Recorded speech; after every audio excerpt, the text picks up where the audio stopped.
Locked On NHL Channel's mock draft just dropped. We took Sam Dickinson at number 7, Charlie Elick at number 25, and a week later, I'm still feeling pretty good about those picks.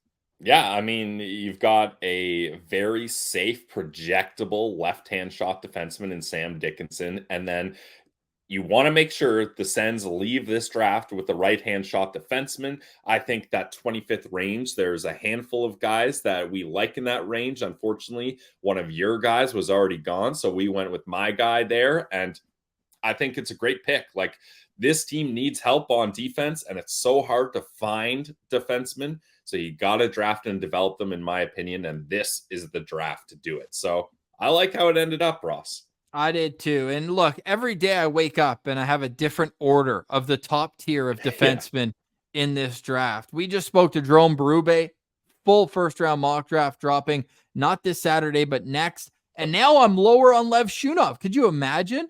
I was the biggest Lev Shunov guy. I was going to be Ross Lev Shunov if he fell to 7 for the Ottawa Senators. But now I'm being convinced that Zeev Buium could be that top defenseman. Sam Dickinson just has as much. Now, in this draft, Sam Dickinson went 1 pick ahead of Zeev Buium. We had the opportunity to take Buium. He gets selected next for the Seattle Kraken. And I'm still up in the air on that. I almost feel like we could have gone Zeev if we're going to take a left shot defenseman. It really is a toss-up. Do you want a little bit extra offensive potential, but with a little bit more risk? Or do you want the safest, most projectable defenseman in this range? Well, Ross, I'm going to go with option C here, actually. I've spent more time thinking about not whether the Sens should have picked Dickinson or Buium there. I think Anton Silayev is a guy that needs to be considered higher here, especially, Ross, doing a little more research on him. This is a guy that can play the right side as well. Now, I know we've been burned by that before, but when it comes with a prospect, at least you know he's developing on both sides, and the size of Silayev is unmatched in this draft class. So I really think that he should be seriously considered in that range as well.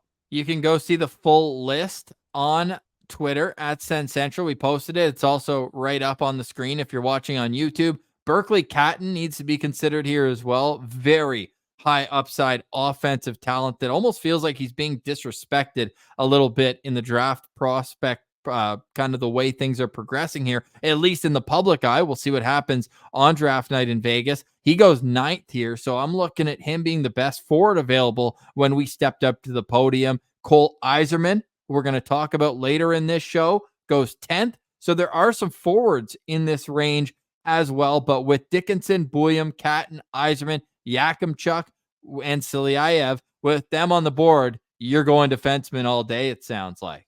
Yeah, like if Tija Ginla was available at 7, okay, you got me thinking.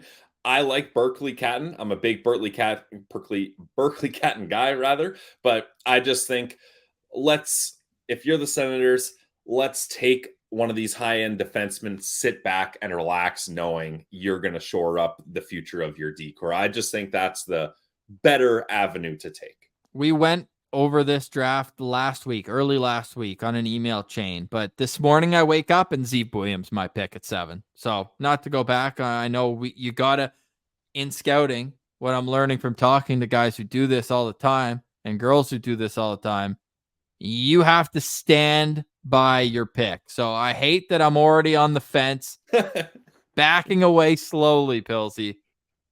Dickinson's a good pick. Buium might be a great. But Buium might be a great pick. I think that's where I have to wrap my head around that. You have to swing for the highest upside, which is why I'm leaning Zeev Buium today if we did this over again, which we can't. And Zane Parekh is off the board 1 pick early, so he's not even in the realm of possibility here. Yeah, and that's fair. But you're not leaving this being like, damn, we only got Sam Dickinson. Like, I think he's going to be a really good player. Well, they didn't just get 7. Let's turn our attention to who we took at number 25, Charlie Elick, right shot defenseman, defensively responsible. Is there enough offensive pop for this to be a steal at 25? I thought, you mentioned you get your right shot defenseman.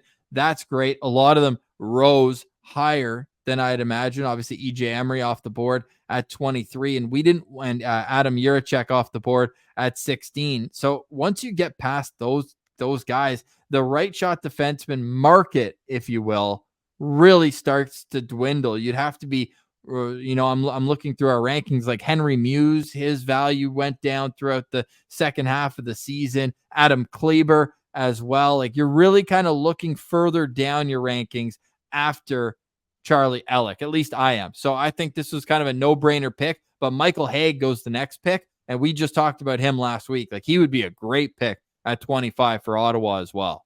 Oh, definitely. Yeah. I just, obviously, if you guys watched our profile on Charlie Ellick, you know I'm a big fan of he's my highest rated defenseman that we've done so far.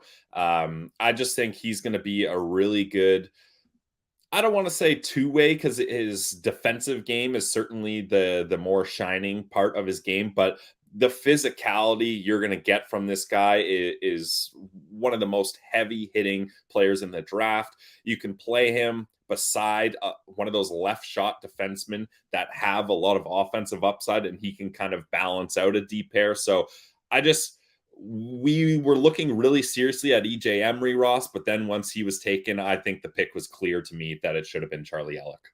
Pilsy, no spoilers, but if this one went through to pick 40, we're taking a forward at 39 based on taking both defensemen in the first round of this NHL mock draft. This was done by all the hosts at the Locked On Podcast Network. So if you want more information on other picks, a lot of the network will be talking about this on their shows. You can get them wherever you find podcasts. And let's leave this up for a second, because it almost leads us really well into today's topic. Yesterday, we talked about potentially trading down. Both Pilsy and I identified 14. I would almost say even 11 for me. I really do think there's a bit of a drop off, at least in the excitement that I have around certain players there. But what about trading up?